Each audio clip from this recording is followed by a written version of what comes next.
pastor sena had the 10. 4 people named her mother there and they shot them instantly. Na had the father group. No to hana babu ye kandi na bo mother na bo ana na bo how aka separate organs. Nandi na zo pa hana bia. Na that Imo state. Ya wa habra kaide ne oko ya bo yishinala ka ya ba boot. Mana the shocking thing no bona hasia no kwandi Igbo si na ha na Fulani ga-eme that they are here. Na ha ga-egbugide Igbo one by one na-egbu ha until there will be no men left to challenge them, and then the full blown out war will come. Adamabiko umunnem yesterday ekwugere m okwu ndị Fulani herdsmen n'ihe ha na-eme na avụ oforola obosima obinze ihe agba nekede ọbụnadị amaka ọhịa ubi ọbụnadị irete n'ọrụ ogbe, you know. But I want also to let you know one more strategy ndị a na-eji atọrọ ndị mmadụ, especially ndị eke highway. Please give bamana moto, give bawala moto onwe ebe driver pụrụ akwụsị asị na hand over. Ọsọkwa ya wụrụ bọs ka ịbara, ọsị ya wụrụ keke ka ịbara, ọsị ya wụrụ keke bọs ka ịbara, ọsị ya wụrụ hayas ka ịbara, ọsị ya wụrụ 18-seater bọs ka ịbara. Ihe a na-adị na-emebere ebe ihe ala isi arọ dị chalọta sị na-eme hand over, hand another ihe over. Ma ọwa sị unu bana na moto a enwe moto na-echenu ngwa onye ọbụla rituo bana na moto, onye ọbụla rituo bana na moto. Abakwala. If you are coming from Onitsha to Owerri, ebe a ka ọ na-adị worse. If you are coming from Onitsha to Owerri, ha akwụsị gị n'ihi ala ma ọ kwụsị gị na mgbidi. Driver ji isekwa ọ gaghịzi eruzi Owerri. Driver ji isekwa ka ha ndị aga over. Nwanne kama okwu kama ụka jiri aka gị gbara onwe gị moto latawa Owerri. Kama okwu kama ụka jiri aka gị gbara onwe gị moto lọtawa Owerri.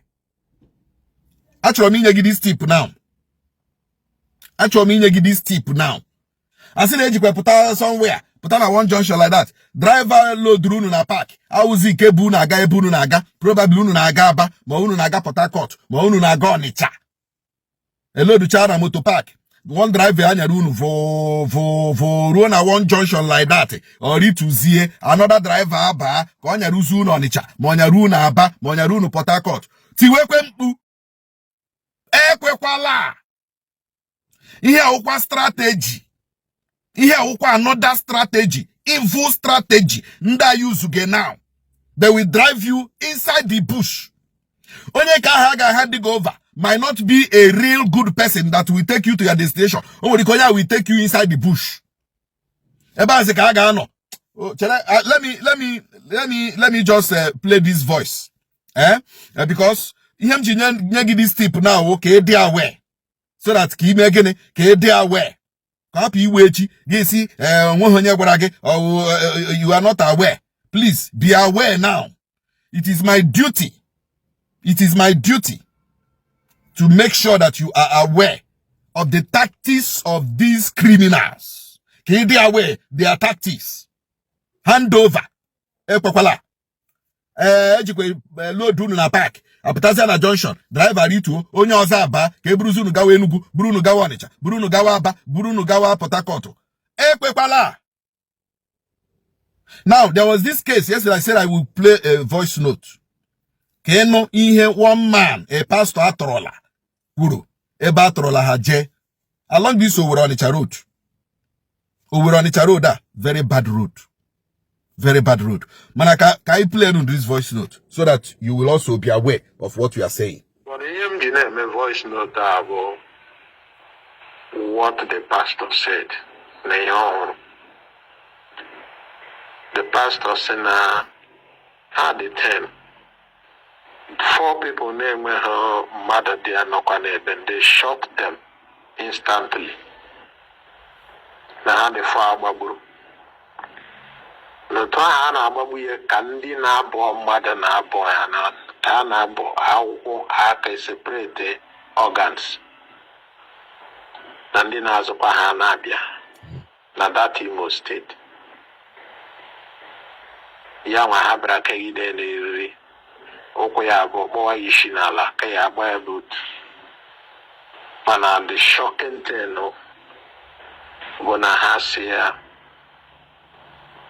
na ọkwa ndị Igbo si na ha na Fulani ga-emeda dị ahịa na ha ga-egbugide Igbo one by one na-egbu ha until there will be no men left to challenge them, and then the full blown out war will come. Now they have come, and that this place forever belong to them. Here we had a pastor.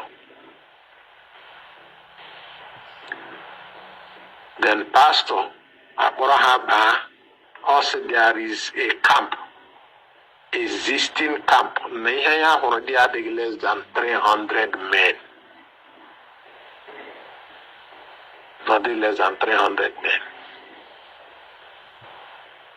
Ha na-apụ na-abata ndị na-aga azụ ihe oriri ihe osisi ma ndị na-abụ kashi mmadụ n'otu a ka anọdụ ya n'ime ọhịa. This will be between I don't know, so between that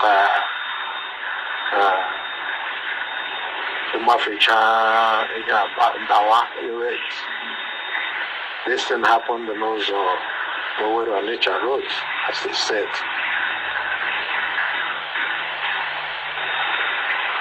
I'll say 300, not less than 300 men. And Otoebu Habata, the next day, Nebu Gili Madabata. Yambine Guya Omaga, Emane Gu Yandi Mada, feel that people on the streets being on the mother. Here, Ije one audio kempa, you know, be security conscious. Okay, no name.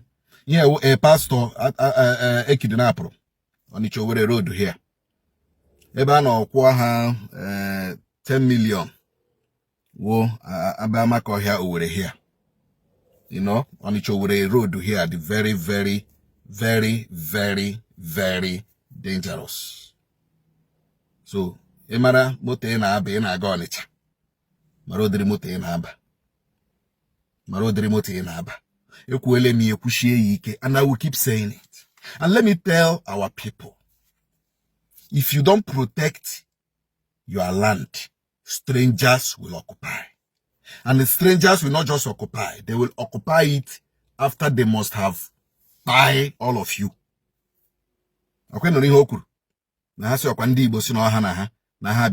this place belongs to them.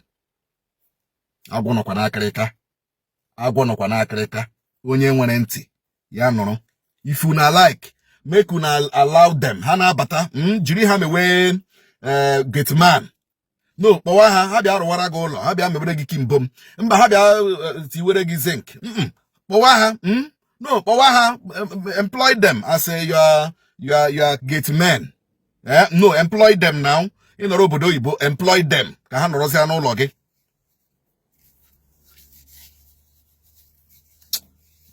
Anyway, I go for them like this. And make walk mama. Because I hold me hegaji menu. Man, I make so that you and I can take precaution. When you want empty, yeah, no.